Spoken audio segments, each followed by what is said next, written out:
എല്ലാ പ്രിയപ്പെട്ട അമ്മമാർക്കും സജ്ജനങ്ങൾക്കും സ്നേഹം നിറഞ്ഞ നമസ്കാരം. ഇന്ന് ഞാൻ സംസാരിക്കാൻ ആഗ്രഹിക്കുന്നത് നമ്മുടെ വീട്ടിലെ വിളക്കുകളായ അമ്മമാരോടാണ്. അമ്മമാരെപ്പോഴും അങ്ങനെയാണല്ലേ, സ്വന്തം കാര്യങ്ങൾക്കായി സമയം കണ്ടെത്താൻ അവർക്ക് പലപ്പോഴും കഴിയാറില്ല. ഒരമ്മ രാത്രിയിൽ ഉറങ്ങാതെ കിടക്കുന്നത് സ്വന്തം ഉറക്കം നഷ്ടമായതുകൊണ്ടാവില്ല, ആ അമ്മയുടെ മകൻ വൈകി വീട്ടിലെത്തിയത് കൊണ്ടായിരിക്കാം. ഒരമ്മ ഭക്ഷണം കഴിക്കാതിരിക്കുന്നുണ്ടെങ്കിൽ വിശപ്പില്ലാത്തത് കൊണ്ടല്ല, മക്കള് കഴിച്ചോ എന്ന് ഉറപ്പില്ലാത്തത് കൊണ്ടുമാവാം. ഒരമ്മ ക്ഷേത്രത്തിൽ പോകുന്നത് സ്വന്തം ആഗ്രഹങ്ങൾക്ക് വേണ്ടിയല്ല ഒരിക്കലും, മക്കൾക്ക് നല്ലൊരു ഭാവി ലഭിക്കണമെന്ന പ്രാർത്ഥനയോടുകൂടിയാണ് ഓരോ അമ്മമാരും ഈ ക്ഷേത്രങ്ങൾ തോറും കയറിയിറങ്ങുന്നത്. മക്കൾക്ക് ചെറിയൊരു പനി വന്നാൽ പോലും ഉറങ്ങാതെ പ്രാർത്ഥിക്കുന്നവരാണ് നമ്മുടെ അമ്മമാരെല്ലാവരും തന്നെയല്ലേ. പലപ്പോഴും നമ്മൾ എല്ലാ വീടുകളിലും കാണാറുണ്ട്, വീട്ടിൽ എല്ലാവർക്കും വേണ്ടി ഇങ്ങനെ ഓടി നടക്കുന്ന ഒരമ്മയെ. പക്ഷെ ആ അമ്മയുടെ കണ്ണുനീര് കാണുന്നത് ഭഗവാൻ മാത്രമായിരിക്കും അല്ലെ. സ്വന്തം ചോര നീരാക്കി മക്കളെ വളർത്തുന്ന ആ അമ്മ മനസ്സിന് മുന്നിൽ സാക്ഷാൽ ആ മഹാവിഷ്ണു പോലും ചില സമയങ്ങളിൽ തോറ്റു പോവാറുണ്ട് എന്നുള്ളതാണ് സത്യം. ജീവിതത്തിൽ ചില സമയങ്ങളിൽ എനിക്ക് ചെയ്യാൻ കഴിയുന്നത് പ്രാർത്ഥന മാത്രമാണ് എന്നാ ഒരമ്മയ്ക്ക്, ഏതൊരമ്മയ്ക്കും തോന്നിപ്പോകുന്ന ചില നിമിഷങ്ങളും ഉണ്ടാവും. അത്തരം നിമിഷങ്ങളില് പുരാണങ്ങൾ വളരെ മഹത്തരമായി വിശേഷിപ്പിക്കുന്ന ഒരു വ്രതമുണ്ട്. വർഷത്തിൽ ഒരിക്കൽ മാത്രം വരുന്ന എല്ലാ ഏകാദശികളുടെയും സാരാംശമായി കണക്കാക്കപ്പെടുന്ന ശ്രീ മഹാവിഷ്ണുവിന്റെ അതിപ്രിയമായ നിർജ്ജല ഏകാദശി വ്രതം. ഈ വർഷം 2026 ജൂൺ 25 വ്യാഴാഴ്ചയാണ് ഏറ്റവും മഹത്വവൽക്കരിക്കപ്പെടുന്ന ആ ഒരു ഏകാദശി വ്രതം, അതായത് നിർജ്ജല ഏകാദശി വ്രതം നമ്മൾ ആചരിക്കുന്നത്. ഈ വീഡിയോയിലൂടെ നമുക്കറിയാം എന്താണ് നിർജ്ജല ഏകാദശി വ്രതം, എന്തുകൊണ്ടാണ് ഈ വ്രതത്തിന് ഇത്രയേറെ മഹത്വം, ദശമി ദിവസം മുതൽ ദ്വാദശി പാരണം വരെ എന്തെല്ലാം കാര്യങ്ങൾ നിങ്ങൾ ചെയ്യണം, എന്തെല്ലാം ഒഴിവാക്കണം, വീട്ടിൽ നമുക്ക് എങ്ങനെ പൂജ ചെയ്യാം, ക്ഷേത്രത്തിൽ പോയാൽ നമ്മൾ എന്തൊക്കെയാണ് ചെയ്യേണ്ടത്, ആരൊക്കെ ഈ നിർജ്ജല ഏകാദശി വ്രതം എടുക്കണം, ആരൊക്കെ പൂർണ്ണ നിർജ്ജല ഏകാദശി വ്രതം ഒഴിവാക്കേണ്ടതായിട്ടുണ്ട്, എല്ലാം നമുക്ക് വിശദമായിട്ട് മനസ്സിലാക്കാം. അതിനു മുൻപ് നമ്മുടെ തുളസി തീർത്ഥം എന്ന ഈ ഒരു ചാനൽ നിങ്ങൾ ആദ്യമായിട്ടാണ് കാണുന്നതെങ്കിൽ ഒന്ന് സബ്സ്ക്രൈബ് ചെയ്യാൻ മറക്കരുത് കേട്ടോ. അതുപോലെ തന്നെ ഈ വീഡിയോ ഇപ്പോൾ തന്നെ ഒന്ന് ലൈക്ക് ചെയ്യാനും മറക്കല്ലേ കേട്ടോ. ഇനി നമുക്ക് ഏറ്റവും പ്രധാനപ്പെട്ട കാര്യത്തിലേക്ക് വരാം. 2026 നിർജ്ജല ഏകാദശി വരുന്നത് എപ്പോഴാണ്? തിഥി കൃത്യമായിട്ട് നിങ്ങൾ അറിഞ്ഞിരിക്കണം. കാരണം തിഥി തെറ്റി വ്രതമെടുത്താൽ വിചാരിച്ച ഫലം നമ്മൾക്ക് ഒരിക്കലും ലഭിക്കുകയില്ല. 2026 ജൂൺ മാസം, അതായത് ഈ ആഴ്ച ജൂൺ 25 വ്യാഴാഴ്ചയാണ് നമ്മൾ നിർജ്ജല ഏകാദശി വ്രതം അനുഷ്ഠിക്കേണ്ടതായിട്ടുള്ളത്. വ്യാഴാഴ്ച ഭഗവാൻ മഹാവിഷ്ണുവിന് ഏറ്റവും പ്രധാനപ്പെട്ട ഇഷ്ടമേറിയ ഒരു ദിവസമാണെന്ന് നമ്മൾക്ക് എല്ലാവർക്കും അറിയാം. അതുകൊണ്ട് തന്നെ വ്യാഴാഴ്ച ദിവസം അതിപ്രധാനമായ ഈ നിർജ്ജല ഏകാദശി വ്രതം വരുന്നത് നമ്മൾക്ക് ഇരട്ടി ഫലമാണ് തരുന്നത്.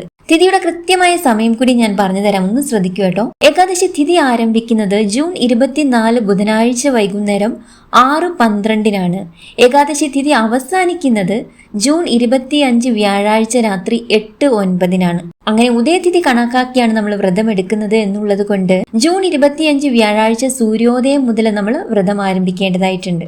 നമുക്കറിയാം ഒരു വർഷത്തിൽ 24 ഏകാദശികൾ വരുന്നുണ്ട് അല്ലെ. എന്നാൽ അവയിൽ ഏറ്റവും ശക്തിയേറിയതായി വിശേഷിപ്പിക്കപ്പെടുന്നത് നിർജ്ജല ഏകാദശിയാണ്. നിർ എന്നാൽ ഇല്ല, ജല എന്നാൽ വെള്ളം, ജലം അല്ലെ. അതായത് വെള്ളം പോലും കുടിക്കാതെ ആചരിക്കേണ്ട ഒരു ഉപവാസമാണ് നിർജ്ജല ഏകാദശി വ്രതം എന്ന് പറയുന്നത്. അതുകൊണ്ടാണ് ഇതിന് നിർജ്ജല ഏകാദശി എന്ന് പേര് വന്നത്. ഈ ഏകാദശി മറ്റൊരു പേരിലും അറിയപ്പെടുന്നുണ്ട്, പാണ്ഡവ ഏകാദശി അഥവാ ഭീമസേനി ഏകാദശി, ഭീമ ഏകാദശി എന്നെല്ലാം അറിയപ്പെടുന്നുണ്ട്. അതിന് പിന്നിൽ വളരെ മനോഹരമായ ഒരു കഥയുണ്ട് കേട്ടോ. നമുക്കറിയാം പാണ്ഡവരിൽ ഏറ്റവും ശക്തനായത് ഭീമനായിരുന്നു. എന്നാൽ അദ്ദേഹത്തിന് ഒരു വലിയ പ്രശ്നമുണ്ടായിരുന്നു, വിശപ്പ്. വളരെ ശക്തമായ ദഹനശക്തിയാണ് അദ്ദേഹത്തിനുള്ളത് കേട്ടോ. ഒരു നേരം പോലും ഭക്ഷണമില്ലാതെ ഇരിക്കുക അദ്ദേഹത്തിന് വളരെ പ്രയാസമായിരുന്നു. യുധിഷ്ഠിരനും അർജുനനും നകുലനും സഹദേവനും എല്ലാവരും ഏകാദശി വ്രതം ആചരിക്കുമായിരുന്നു കേട്ടോ. ദ്രൗപദിയും ഏകാദശി ആചരിക്കും. പക്ഷേ നമ്മുടെ ഭീമസേനന് മാത്രം കഴിയുന്നില്ല. കാരണം അദ്ദേഹത്തിന്റെ വയറ്റിൽ മൃഗാഗ്നി എന്ന അഗ്നി ഉണ്ടെന്നാണ് പുരാണങ്ങൾ പറയുന്നത്. വിശപ്പ് അസഹനീയമായിരുന്നു. ഒരു ദിവസം അങ്ങനെ ഭീമസേനൻ മഹർഷിയുടെ മുൻപിൽ എത്തുകയാണ് കേട്ടോ, വ്യാസ മഹർഷിയുടെ മുൻപിൽ. ഗുരു, എനിക്ക് ശ്രീഹരിയോട് ഭക്തിയുണ്ട്, പക്ഷെ ഉപവാസം സഹിക്കാൻ കഴിയുന്നില്ല, ഞാൻ എന്ത് ചെയ്യും? വ്യാസ മഹർഷി പുഞ്ചിരിച്ചുകൊണ്ട് പറയുകയാണ്, ഭീമ, വർഷത്തിൽ ഒരു ദിവസം മാത്രം നിർജ്ജല ഏകാദശി ആചരിക്കുക. ആ ഒരു ദിവസത്തിന്റെ പുണ്യം എല്ലാ ഏകാദശികളുടെയും ഫലം നിന്റെ ജീവിതത്തോട് ചേർത്ത് നൽകുന്നതാണ്. ആ ദിവസമാണ് ഇന്ന് നാം ആചരിക്കുന്ന നിർജ്ജല ഏകാദശി എന്ന് പറയുന്നത് കേട്ടോ. നിർജ്ജല ഏകാദശി എന്നാൽ വെറും ഭക്ഷണം ഉപേക്ഷിക്കൽ മാത്രമല്ല, ശരീരത്തെ നിയന്ത്രിക്കാനുള്ള ഒരു ആത്മീയ പരിശീലനം കൂടിയാണ്. വിശപ്പ് വരുമ്പോൾ നമ്മൾ എന്താ ചെയ്യുക? നമ്മൾ സാധാരണയായിട്ട് ഭക്ഷണം അന്വേഷിക്കും അല്ലേ? ദാഹം വരുമ്പോൾ വെള്ളം അന്വേഷിക്കും. പക്ഷെ ഈ ഒരു ദിവസം, അതായത് നിർജ്ജല ഏകാദശിയുടെ ആ ഒരു ദിവസം, ഒരു ഭക്തൻ തന്റെ മനസ്സിനോട് പറയുകയാണ്, ഇന്ന് ഞാൻ ഭഗവാനെ അന്വേഷിക്കും എന്ന്. ഇത് ശരീരത്തിന്റെ ആഘോഷമല്ല, ആത്മാവിന്റെ ഒരു ആഘോഷമാണ്. അതുകൊണ്ടാണ് ഈ വ്രതത്തിന് ഇത്രയും മഹത്വം നൽകിയിരിക്കുന്നത് കേട്ടോ. പലരും കരുതുന്നത് ഉപവാസം എന്നത് ഭക്ഷണം പൂർണ്ണമായിട്ടും കഴിക്കാതിരിക്കുക എന്നതാണല്ലേ. പക്ഷെ പുരാണങ്ങൾ പറയുന്നത് വേറെ ഒന്നാണ്. ഉപവാസം എന്ന വാക്കിന്റെ അർത്ഥം എന്താണെന്ന് അറിയോ നിങ്ങൾക്ക്? ഉപ എന്നാൽ അടുത്ത്, വാസം എന്നാൽ വസിക്കുക എന്നതാണ്. അതായത് ഭഗവാന്റെ അടുത്ത് വസിക്കുക, ശരീരത്തെ വിശപ്പിൽ നിർത്തുക എന്നല്ല അതിന്റെ അർത്ഥം. ഉപവാസം എന്നാൽ ഭഗവാനോട് ചേർന്ന് നിൽക്കുക എന്നതാണ്. മനസ്സിനെ ഭഗവാന്റെ അടുക്കൽ നിർത്തുക എന്നതാണ് യഥാർത്ഥ ഏകാദശി എന്നുകൊണ്ട് നമ്മൾ ഉദ്ദേശിക്കുന്നത്. ഇനി വ്രതം നോൽക്കേണ്ട വിധം എങ്ങനെയാണ് നമ്മൾക്ക് വിശദമായിട്ടൊന്ന് നോക്കി വരാം. നമുക്കറിയാം, ദശമി, ഏകാദശി, ദ്വാദശി, അതായത് ഈ പ്രാവശ്യം വരുന്നത് ജൂൺ 24, 25, 26 എന്നീ 3 ദിവസങ്ങളിലായിട്ടാണ് നമ്മൾ ഏതൊരു ഏകാദശി വ്രതവും നോൽക്കുന്നത്. തലേ ദിവസം ജൂൺ 24 ബുധനാഴ്ച നമ്മൾ ഒരിക്കൽ എടുത്ത് വേണം വ്രതം ആരംഭിക്കാനായിട്ടുള്ളത്. അതായത് അന്നേ ദിവസം ഒരു നേരം മാത്രം നമ്മൾ അരിയാഹാരം കഴിക്കാൻ പാടുള്ളൂ. അന്നേ ദിവസം അതിരാവിലെ ബ്രാഹ്മമുഹൂർത്തത്തിലായാൽ അത്രയും നല്ലതാണ്. കുളിച്ച് ശുദ്ധിയായി ശുഭ്രവസ്ത്രം ധരിച്ച് നമ്മൾക്ക് പൂജാമുറിയിലെത്തി സാധാരണ പോലെ നിലവിളക്ക് കൊളുത്താം. മഹാവിഷ്ണുവിന്റെ അല്ലെ ശ്രീകൃഷ്ണ ഭഗവാന്റെ അല്ലെങ്കിൽ ഗുരുവായൂരപ്പന്റെ ഫോട്ടോയ്ക്ക് മുൻപിൽ ഈ ഒരു സമയത്തും ഈ ദശമിക്കും നമ്മൾക്കൊരു നെയ്യ് വിളക്ക് കൊളുത്തി വെക്കുന്നത് ഏറ്റവും ഐശ്വര്യമാണ്. ഞാൻ എല്ലാ ഏകാദശി വ്രത വീഡിയോയിലും പറയാറുണ്ട്, ഏകാദശി ദിവസം നമ്മൾ ഭഗവാൻ ഒരു നെയ്യ് വിളക്ക് സമർപ്പിക്കുന്നതിനെ കുറിച്ചല്ലേ പൂജാമുറിയിൽ അതിരാവിലെ. അതുപോലെ തന്നെ നമ്മൾ പറഞ്ഞു, നിർജ്ജല ഏകാദശി എന്ന് പറയുന്നത് 24 ഏകാദശികളിലും വെച്ച് ഏറ്റവും മഹത്വമുള്ളൊരു ഏകാദശിയാണ്. ഈ 3 ദിവസവും, അതായത് ദശമിക്കും ഏകാദശിക്കും ദ്വാദശിക്കും ഭഗവാൻ ഒരു നെയ്വിളക്ക് സമർപ്പിക്കുന്നത് ഏറ്റവും ഐശ്വര്യമാണ്. അതുകൊണ്ട് തന്നെ ദശമി ദിവസം അതിരാവിലെ നിങ്ങൾ കഴിയുന്നവരെല്ലാവരും തന്നെ ഭഗവാന്റെ ആ ഒരു ഫോട്ടോയ്ക്ക് മുൻപിൽ പൂജാമുറിയിൽ ചെറിയൊരു ചിരാതിൽ അല്പം നെയ്യ് ഒഴിച്ച് ഭഗവാൻ ഒരു നെയ്വിളക്ക് സമർപ്പിക്കുകയാണെങ്കിൽ ഏറ്റവും നല്ലതാണ്. സാധിക്കുന്നവർ മാത്രം മതി കേട്ടോ. ഇനി അത് സാധിക്കില്ല വെച്ചാലും സാധാരണ പോലെ നിങ്ങൾ നിലവിളക്ക് കൊളുത്തിയാൽ മതിയാവും. ഈ ഒരു സമയത്ത് നമ്മൾക്ക് ഭഗവാന്റെ മുൻപിൽ ഒരു സങ്കല്പം സമർപ്പിക്കാവുന്നതാണ്. അതായത് ഈ ഒരു സമയത്ത് നമുക്ക് നടന്നു കിട്ടേണ്ട ഏറ്റവും വലിയൊരു ആഗ്രഹം അമ്മമാരുടെ മനസ്സിലെല്ലാം കാണുമല്ലേ, അല്ലെങ്കിൽ ഒരുപാട് വിഷമങ്ങളൊക്കെ കാണും. എന്ത് തന്നെയായാലും ഭഗവാന്റെ പാതാരവിന്ദങ്ങളിൽ നമ്മുടെ സങ്കടങ്ങളെല്ലാം തന്നെ അമ്മമാരെ സമർപ്പിക്കുക. ഈ ഒരു നിർജ്ജല ഏകാദശി വ്രതം അതിൻ്റെ എല്ലാ പൂർണ്ണതയോടും കൂടി എടുക്കാനുള്ള ഒരു അനുവാദവും അനുഗ്രഹവും എല്ലാം അമ്മമാർക്ക് ഈ ഒരു സമയം നമ്മൾക്ക് ഭഗവാനോട് ചോദിക്കാവുന്നതാണ് കേട്ടോ. ഈ ഒരു ദശമി ദിവസം രാവിലെ നമ്മൾ നിലവിളക്ക് കൊളുത്തിക്കൊണ്ട് ഭഗവാനോട് ചോദിക്കാവുന്നതാണ്. ഇനി രാവിലെ ഇതൊന്നും നിങ്ങൾക്ക് സാധിച്ചില്ലാച്ചാലും എല്ലാവർക്കും ഒരുപോലെ അല്ലല്ലോ സാഹചര്യങ്ങൾ ഉണ്ടാവുക. നമ്മൾ വൈകിട്ട് ഭഗവാന് ത്രിസന്ധിക്ക് നിലവിളക്ക് കൊളുത്തുമ്പോഴും നിങ്ങൾക്കിത് ചെയ്യാവുന്ന ഒരു കാര്യമാണ് കേട്ടോ. രാവിലെ കഴിയുന്നവരൊക്കെ രാവിലെ തന്നെ ചെയ്യുക. നമ്മൾക്കറിയാം, ഏറ്റവും പ്രാധാന്യം എന്ന് പറയുന്നത് ഏകാദശി ദിവസം തന്നെയാണ്. എന്നാലും ദശമി ദിവസം അതിരാവിലെ നിങ്ങൾക്ക് ആർക്കൊക്കെ ഈ ഒരു നെയ്വിളക്ക് ഭഗവാന് സമർപ്പിക്കാൻ കഴിയുമോ നിങ്ങളെല്ലാവരും ചെയ്യുക കേട്ടോ. അങ്ങനെ ഈ ഒരു സമയം ഭഗവാന് മുൻപിൽ മനസ്സറിഞ്ഞ് തന്നെ പ്രാർത്ഥിക്കുക. അങ്ങനെ ദശമി ദിവസം, അതായത് തലേ ദിവസം നമ്മൾ പറഞ്ഞു ഒരു നേരം മാത്രമേ അരിയാഹാരം കഴിക്കാൻ പാടുള്ളൂ. രാത്രിയിൽ നിങ്ങൾക്ക് എന്തെങ്കിലും പഴവർഗ്ഗങ്ങൾ കഴിക്കാവുന്നതാണ്. അത് നിലത്ത് കിടന്നുറങ്ങണം എന്നൊക്കെയാണ് ആചാര്യന്മാർ പറയുന്നത്. ഈ ചിട്ടകളെല്ലാം തന്നെ, അതായത് ആഹാരത്തിന്റെ കാര്യത്തിലാണെങ്കിലും മറ്റെന്തിനാണെങ്കിലും എല്ലാം നിങ്ങളുടെ ആരോഗ്യം അനുസരിച്ചിട്ട് വേണം നമ്മൾ അതെല്ലാം ചെയ്യാനായിട്ട്. അതികഠിനമായ ഉപവാസം, അതായത് പൂർണ്ണ ഉപവാസം ഒക്കെ എടുക്കുന്നവരുണ്ട്. നമ്മൾ പറഞ്ഞു, നിർജ്ജല ഏകാദശി എന്ന് പറയുന്നത് ഒരു തുള്ളി ഉമിനീര് പോലും ഇറക്കാതെ, അതായത് ഒരു തുള്ളി ജലം പോലും കഴിക്കാതെ വേണം നമ്മൾ നിർജ്ജല ഏകാദശി വ്രതം എടുക്കണം എന്നുള്ളതാണ്. എങ്കിലും നിങ്ങളുടെ ആരോഗ്യം അനുവദിക്കുന്നുണ്ടെങ്കിൽ മാത്രം അങ്ങനെ ചെയ്താൽ മതിയാവും കേട്ടോ. അമ്മമാരുടെ ആരോഗ്യസ്ഥിതി അനുസരിച്ച് മാത്രം ഞാൻ വീണ്ടും വീണ്ടും പറയുകയാണ്, വ്രതങ്ങളൊക്കെ തന്നെ എടുക്കുക. നമ്മുടെ മനസ്സിന്റെ നന്മ, ഭക്തി, നമ്മുടെ പ്രവൃത്തി, ഇതൊക്കെ തന്നെയാണ് പ്രധാനം. അല്ലാതെ പൂർണ്ണമായിട്ട് പട്ടിണി കിടന്ന് വ്രതം എടുത്താൽ മാത്രമേ അനുഗ്രഹം ലഭിക്കുകയുള്ളൂ എന്ന് ഭഗവാൻ എങ്ങും പറഞ്ഞിട്ടില്ല. മരുന്നൊക്കെ ധാരാളം കഴിക്കുന്ന അമ്മമാരുണ്ട്. ഉറപ്പായിട്ടും നിങ്ങൾ നിങ്ങളുടെ ആരോഗ്യത്തിനനുസരിച്ച് മാത്രം വ്രതമെടുക്കാൻ ശ്രദ്ധിക്കുക കേട്ടോ. ആ ഒരു കാര്യത്തിൽ ഒരു വിട്ടുവീഴ്ചയും വരുത്താൻ പാടില്ല.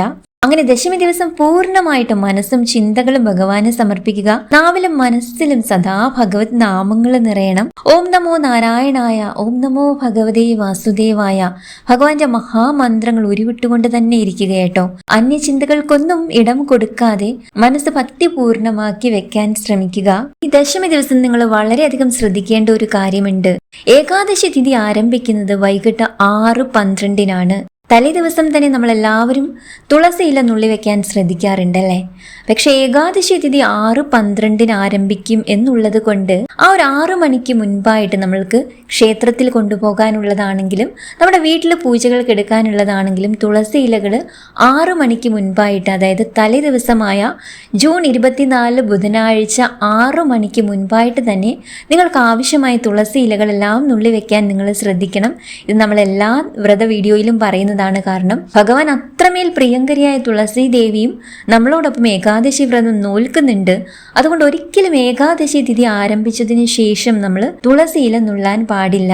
തലേ ദിവസമായ ബുധനാഴ്ച 24-ാം തീയതി വൈകിട്ട് 6 മണിക്ക് മുൻപ് തന്നെ ആവശ്യമായ തുളസി ഇലകൾ നുള്ളി വെക്കാൻ നിങ്ങൾ ശ്രദ്ധിക്കണം. ഇത് വളരെ പ്രധാനപ്പെട്ട ഒരു കാര്യമാണ്. ഇനി പിറ്റേ ദിവസമായ ഏകാദശി ദിവസം ജൂൺ 25 വ്യാഴാഴ്ച അതിരാവിലെ എഴുന്നേറ്റ് എണ്ണ തേക്കാതെ കുളിച്ച് ശുദ്ധിയായി ഭഗവാന് നമ്മൾ നെയ് വിളക്ക് സമർപ്പിക്കുക. അതായത് നമ്മളൊരു ശുഭ്രവസ്ത്രമൊക്കെ ധരിച്ച് പൂജാമുറിയിലെത്തി ഭഗവാൻ ഒരു ചെറിയ ചിരാതില് നെയ് വിളക്ക് സമർപ്പിക്കുക. നമ്മുടെ വീട്ടിലുള്ള പുഷ്പങ്ങളെല്ലാം തന്നെ ഭഗവാന്റെ ആ ഒരു പാതാരവിന്ദങ്ങളിൽ സമർപ്പിക്കാം.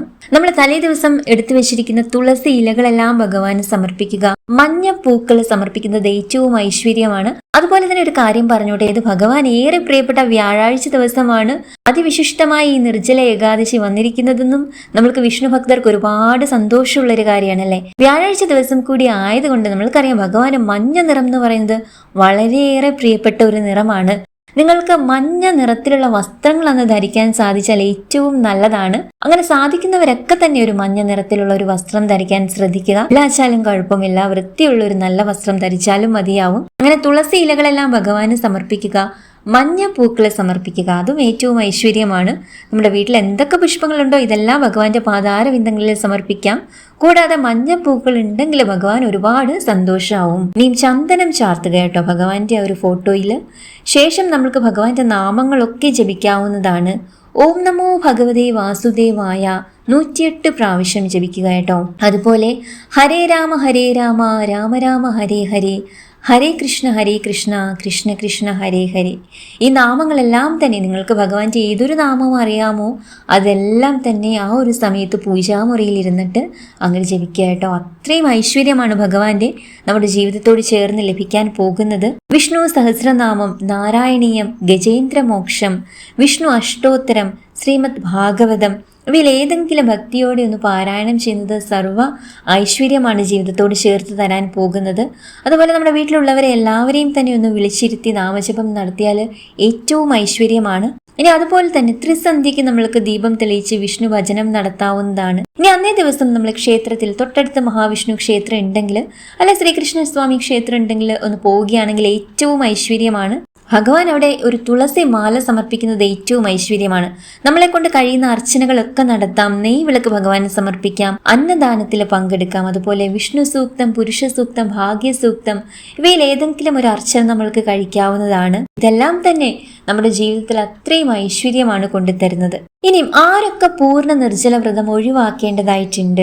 ഇവിടെ വളരെ പ്രധാനപ്പെട്ട ഒരു കാര്യം അറിയണം. പ്രായമായവര്, അതായത് നിങ്ങൾ ധാരാളം മരുന്നൊക്കെ കഴിക്കുന്ന അമ്മമാരുണ്ടെങ്കിൽ, ഇനിയും ഗർഭിണികൾ, അതുപോലെ തന്നെ മുലയൂട്ടുന്ന അമ്മമാരുണ്ടെങ്കിൽ, ചെറിയ കുട്ടികളൊക്കെയുള്ള അമ്മമാരാണെങ്കിൽ, പ്രമേഹ രോഗികൾ, അതുപോലെ തന്നെ ഗുരുതരമായ ആരോഗ്യ പ്രശ്നമുള്ളവര്, അതുപോലെ വാലായ്മയൊക്കെ ഉള്ളവര്, എല്ലാ പ്രാവശ്യവും ചോദിക്കുന്ന ഒരു ചോദ്യമാണല്ലേ, കമന്റ് ബോക്സിൽ കാണും. പുല ഉണ്ടെങ്കിൽ, വാലായ്മ ഉണ്ടെങ്കിൽ, പീരീഡ്സ് ഉണ്ടെങ്കിലൊക്കെ വ്രതം എടുക്കാമോ എന്നൊരു ചോദ്യം എല്ലാ പ്രാവശ്യവും കാണുന്നതാണ്. നിങ്ങൾ ശ്രദ്ധിക്കേണ്ടതായിട്ടുള്ള ഒരു കാര്യം എന്ന് പറയുന്നത്, വ്രതം എന്നും പറഞ്ഞിട്ട് നമുക്ക് പൂജാമുറിയിൽ കയറാൻ പറ്റില്ല, പൂജാ കർമ്മങ്ങളിലൊന്നും പങ്കെടുക്കാൻ പറ്റില്ല, ക്ഷേത്രത്തിൽ പോകാൻ പറ്റില്ല അല്ലേ. പക്ഷെ മനസ്സുകൊണ്ട് ഭഗവാനെ എവിടെ ഇരുന്നിട്ടും നമ്മൾക്ക് ധ്യാനിക്കാം. അത് പുലയുണ്ടോ, വാലായ്മയുണ്ടോ, പീരീഡ്സ് ആണോ എന്നതൊന്നും പ്രശ്നമല്ല. നമ്മൾക്ക് നോൺ വെജിറ്റേറിയൻ ഈ 3 ദിവസം ഒഴിവാക്കാം. മനസ്സുകൊണ്ട് ഭഗവാന്റെ നാമങ്ങളൊക്കെ ഉരുവിട്ടുകൊണ്ടിരിക്കാം. ഇതൊന്നും ഒരു തടസ്സമല്ല കേട്ടോ. അതുപോലെ തന്നെ അന്നേ ദിവസം നമ്മൾ ഭഗവാന് ഏറ്റവും ഇഷ്ടപ്പെട്ട ഒരു നിവേദ്യം ഉണ്ടാക്കി സമർപ്പിക്കുന്നത് ഏറ്റവും ഐശ്വര്യമാണ്. പാൽപ്പായസമൊക്കെ ആണെങ്കിൽ ഭഗവാൻ ഒരുപാട് ഇഷ്ടമാവും. ഇല്ലാച്ചാലും നമ്മൾക്ക് ഒരു ഫ്രൂട്ട്സ് എന്തെങ്കിലും ആണെങ്കിലും ഭഗവാന് സമർപ്പിക്കുക.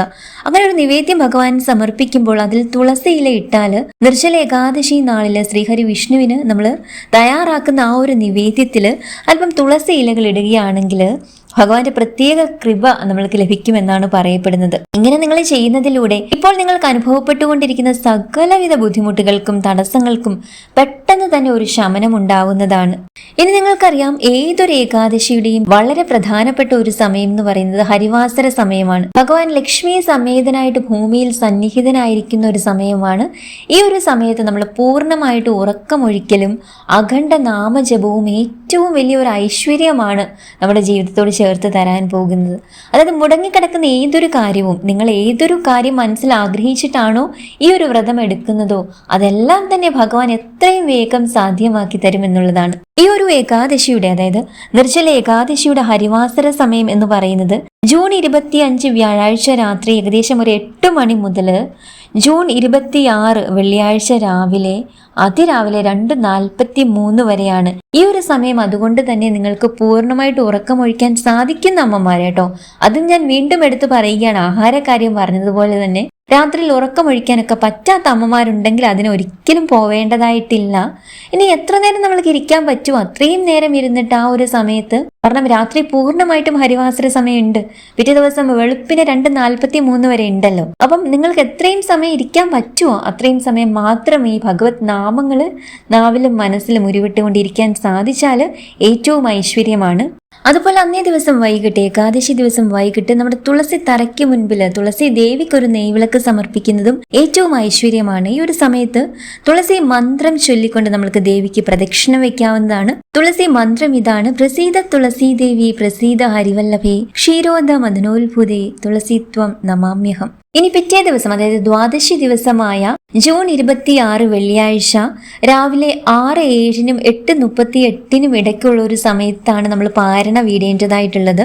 മലരും തുളസിയിലെയും ഇട്ട തീർത്ഥം സേവിച്ച് നമുക്ക് പാരണ വീടാവുന്നതാണ്. അതിപ്രധാനമായ അതിവിശിഷ്ടമായ ഈ നിർജ്ജല ഏകാദശിയുടെ അനുഗ്രഹം അമ്മമാരുടെ എല്ലാവരുടെയും ജീവിതത്തോട് ചേർന്ന് ലഭിക്കട്ടെ. സാക്ഷാൽ ഗുരുവായൂരപ്പന്റെ, ശ്രീഹരി വിഷ്ണുവിന്റെ, മഹാലക്ഷ്മിയുടെ അനുഗ്രഹം എന്നും എല്ലായ്പ്പോഴും ജീവിതത്തോട് ചേർന്ന് നിൽക്കട്ടെ. കണ്ണു നിറഞ്ഞ് പ്രാർത്ഥിച്ചുകൊണ്ട് ഈ ഒരു വ്രതം എടുക്കുന്ന ആ ഒരു സമയത്ത് മനസ്സിൽ എന്തൊക്കെ ആഗ്രഹങ്ങളാണോ, എന്തൊക്കെ സങ്കടങ്ങളാണോ അമ്മ മനസ്സിനോട് ചേർന്ന് നിൽക്കുന്നത്, സങ്കടങ്ങളെല്ലാം തന്നെ ദൂരെ മാറിപ്പോട്ടെ. സന്തോഷങ്ങളും ആഗ്രഹങ്ങളും എല്ലാം ജീവിതത്തിൽ എന്നും ഐശ്വര്യം നിറച്ചുകൊണ്ട് ചേർന്ന് നിൽക്കട്ടെ എന്ന് ഞാൻ ആത്മാർത്ഥമായി പ്രാർത്ഥിക്കുകയാണ്. ഈ വീഡിയോ അവസാനിപ്പിക്കുന്നതിന് മുൻപ് എല്ലാ അമ്മമാരോടും ഒരു കാര്യം മാത്രം പറയാട്ടോ. നിങ്ങളുടെ മക്കൾക്ക് വേണ്ടി നിങ്ങൾ എത്രയോ കാര്യങ്ങൾ ചെയ്യുന്നുണ്ടല്ലേ. അവർ അറിയാത്ത ത്യാഗങ്ങളുണ്ട്, അവർ കാണാത്ത കണ്ണുനീരുണ്ട്, അവർ കേൾക്കാത്ത പ്രാർത്ഥനകളുണ്ട്. ഇതെല്ലാം ഭഗവാൻ അറിയുന്നുണ്ട്, ഭഗവാൻ കാണുന്നുണ്ട്. ഈ നിർജ്ജല ഏകാദശിയിൽ ശ്രീഹരിയുടെ മുൻപിൽ നിന്ന് ഒരു നിമിഷം കണ്ണുകൾ അടച്ച് അമ്മ ഒന്ന് പ്രാർത്ഥിക്കുക കേട്ടോ. എൻ്റെ മക്കൾക്ക് ഏറ്റവും നല്ലത് മാത്രം വരട്ടെ, എൻ്റെ കുടുംബത്തിൽ സമാധാനം നിറയട്ടെ, എൻ്റെ വീട്ടിൽ ഐശ്വര്യം വർദ്ധിക്കട്ടെ, എൻ്റെ ജീവിതത്തിൽ ഭഗവാന്റെ കൃപ എപ്പോഴും എല്ലായ്പ്പോഴും ഉണ്ടാവട്ടെ. ഇപ്പോൾ നമ്മുടെ കുടുംബത്തിൽ ബാധിച്ചിരിക്കുന്ന ഈ ബുദ്ധിമുട്ടുകൾ, ഈ പ്രയാസങ്ങൾ, ഈ മനപ്രയാസങ്ങളെല്ലാം തന്നെ അകന്നു മാറിപ്പോയി സർവ്വ ഐശ്വര്യവും ഭഗവാന്റെ അനുഗ്രഹത്താൽ ലഭിക്കട്ടെ എന്ന് നമ്മൾക്ക് പ്രാർത്ഥിക്കാം. ആ പ്രാർത്ഥന ഒരിക്കലും വെറുതെ ആവുകയില്ല. ഓം നമോ ഭഗവതേ വാസുദേവായ. ശ്രീഹരിയുടെ അനുഗ്രഹം എല്ലാവർക്കും എല്ലായ്പ്പോഴും ഉണ്ടാവട്ടെ എന്ന് ആത്മാർത്ഥമായിട്ട് പ്രാർത്ഥിക്കുന്നു. നന്ദി, നമസ്കാരം.